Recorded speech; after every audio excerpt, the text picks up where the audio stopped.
Je suis Monsieur Loboueden Florent Kokora, juriste, consultant en immobilier, agripreneur et entrepreneur, co-gérant de l'entreprise JLK SARL Grand Laou. Merci beaucoup pour cette lucarne offerte par JLK TV qui donne aujourd'hui l'occasion en tant que consultant en immobilier de m'exprimer, pas en totalité, mais en tout cas de donner la base de certaines préoccupations. Et aujourd'hui, je me fais l'honneur de vous parler un peu de la construction et de l'usage. C'est-à-dire quoi? On va parler du permis de construire, on va parler des sanctions au cas où on ne respecte pas, et aussi on va parler du droit du propriétaire contre un squatteur de son terrain.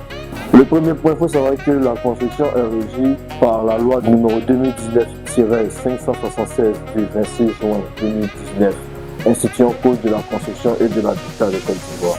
Dans le livre, l'article 11 nous dit quoi? Le permis de construire est délivré sur une zone aménagée ou approuvée. Toutefois, il peut être délivré sur les parcelles situées en dehors des plans de lotissement approuvés et affectés à des grands projets. En gros, il faut retenir que le permis de construire est obligatoire dans une zone aménagée et approuvée, c'est-à-dire dans un lotissement en bonne et due forme. Le permis de construire est obligatoire en ville. Déjà, pour parler de permis de construire, il faut d'abord avoir un titre de propriété. Le titre de propriété, en la forme, c'est l'arrêté de possession définitif. Pour avoir un permis de construire, il faut avoir d'abord un titre de propriété définitif, qui est la CD. On va en parler tout à l'heure. Il faut retenir qu'il y a trois sortes de permis. Il y a le permis de construire, il y a le permis de modifier et il y a le permis de démolir. C'est-à-dire, pour construire, il faut un permis de construire.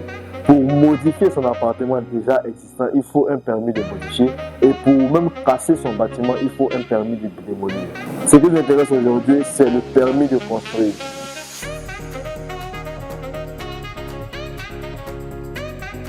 Oui, effectivement, on a besoin d'un permis de construire pour bâtir sur un terrain en zone urbaine.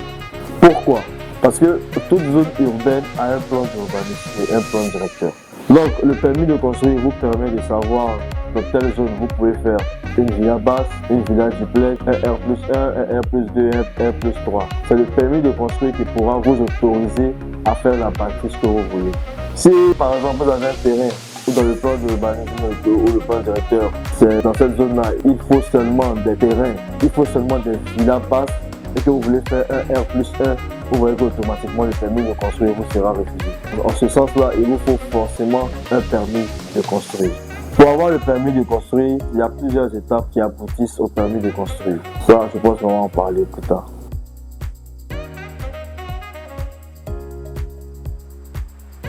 Bon, les vies de construire sont nombreuses. Déjà, vous vous mettez à découvert concernant tout ce qui est sanctions légales et pénales. En plus, vous vous exposez aussi à une démolition par l'État de Côte d'Ivoire.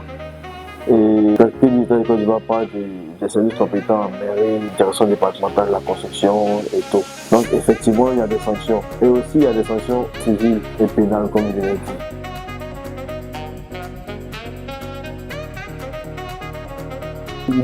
Vous dites squatter. Un squatter, c'est quelqu'un qui n'a pas le droit d'être là. Donc le propriétaire a tous les droits sur lui. Déjà, un squatter, c'est un peu comme, si je peux m'exprimer aussi, c'est un voleur. Donc, le squatter, il n'y a pas de fondement en fait pour qu'un squatter soit là. Je vous prends un exemple très simple. Vous avez un terrain, quelqu'un vient et s'installe sans votre consentement. Là, c'est un squatter. Le squatter, vous pouvez le dévertir à n'importe quel moment, tout en respectant une procédure. Parce que je prends un exemple, il a construit peut-être une maison de fortune, c'est-à-dire en banco, en bois, même en briques. Mon papa vient me dire, comme c'est un squatter, les gars, quitte mon terrain et tout, et vous démolissez tout. Non. Au préalable, vous avez besoin d'une décision de justice au préalable pour pouvoir le démolir ou l'expulser de force. Au pire, vous avez deux possibilités. Soit vous le chassez amiablement et reconnaissez que c'est votre propriété et il part tranquillement. Soit vous engagez une procédure en expulsion et vous le déguerpissez de force. Merci beaucoup d'avoir suivi l'émission C'est mon droit sur JLK TV. Merci beaucoup aux abonnés. Et maintenant, vous allez nous avoir très souvent. Abonnez-vous nombreux pour avoir plus d'informations. Si vous avez des questions, vous n'avez qu'à marquer en commentaire vos questions et on fera l'essentiel pour vous répondre. Merci. Comme je vous ai dit, tout est basique. On ne va pas dans les grandes lignes. On donne seulement les informations. Tout est basique. Merci beaucoup. Portez-vous bien. Et à la prochaine.